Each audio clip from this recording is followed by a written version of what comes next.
In 2016, the privatization of SMRT under the ownership of Temasek Holdings was defended vigorously, with promises of greater focus on long-term strategic goals rather than short-term market pressures. This move was touted as a necessity to enable SMRT to tackle the evolving challenges of Singapore's public transport needs, particularly the maintenance of an aging rail system following the 2011 breakdowns that saw the resignation of Sapphire Kwa, who prioritized on the development of the transport company's retail business and skimming on maintenance expenses. Temasek, in its announcement, said privatization will provide SMRT with greater flexibility to focus on its primary role of delivering safe and high-quality rail service, without short-term pressures of being a listed company in the midst of its transition to a new regulatory framework under the new rail financing framework. However, with recent developments, particularly the massive 2023 rail disruption that we are seeing for the East-West line, questions arise. Has privatization truly served its stated purpose, or has it instead cloaked critical operational details from public scrutiny?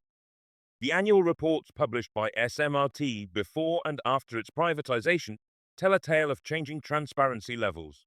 Pre-privatization, the 2016 report was replete with details about executive remuneration, specific maintenance expenditures, and breakdowns of revenue and expenses. Such transparency empowered stakeholders to understand where and how funds were being allocated, particularly towards crucial maintenance operations and how much the top executives were being paid. Post-privatization, after being delisted from the Singapore Stock Exchange, these details have become conspicuously sparse.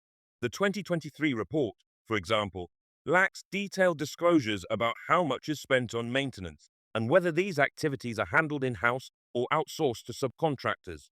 What we have now is just a chunk of text outlining SMRT's policies on remuneration and maintenance. Such omissions not only cloud stakeholder understanding, but also prevent the public from assessing whether the transition away from public markets has led to better or worse management practices. The recent and severe disruption along the East-West line, which involved extensive rail damage due to alleged maintenance failures, sharply contrasts with the purported benefits of privatization.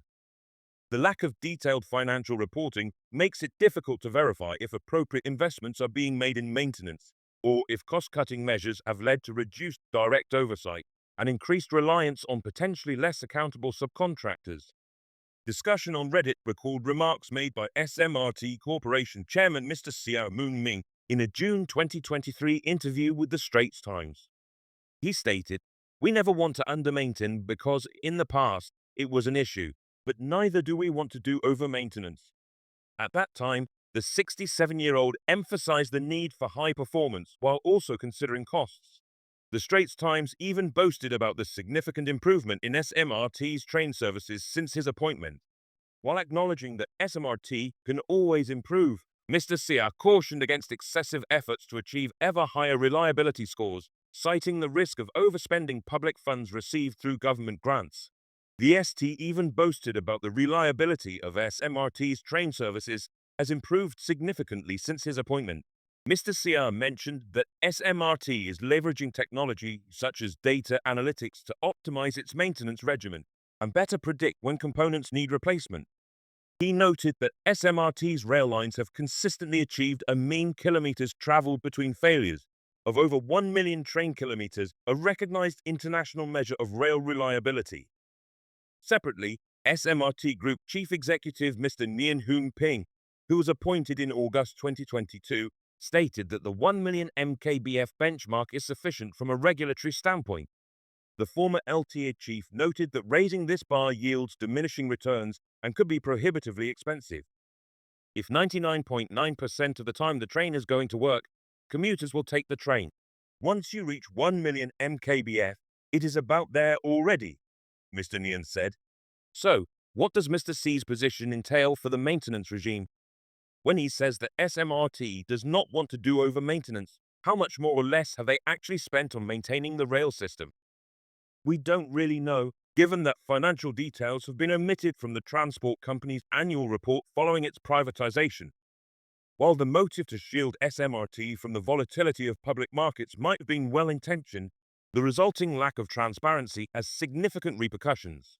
It impacts not just investor confidence, but also public trust, as they can only speculate with the limited information available, especially when failures lead to substantial service disruptions like the ones we are seeing today.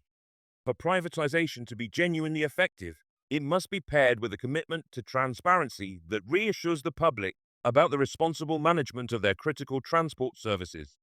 As SMRT faces the most severe breakdown in Singapore's transport history, it faces the imperative to disclose more, not less, about its maintenance regimes, staffing, and the deployment of resources to ensure the reliability and safety of its services.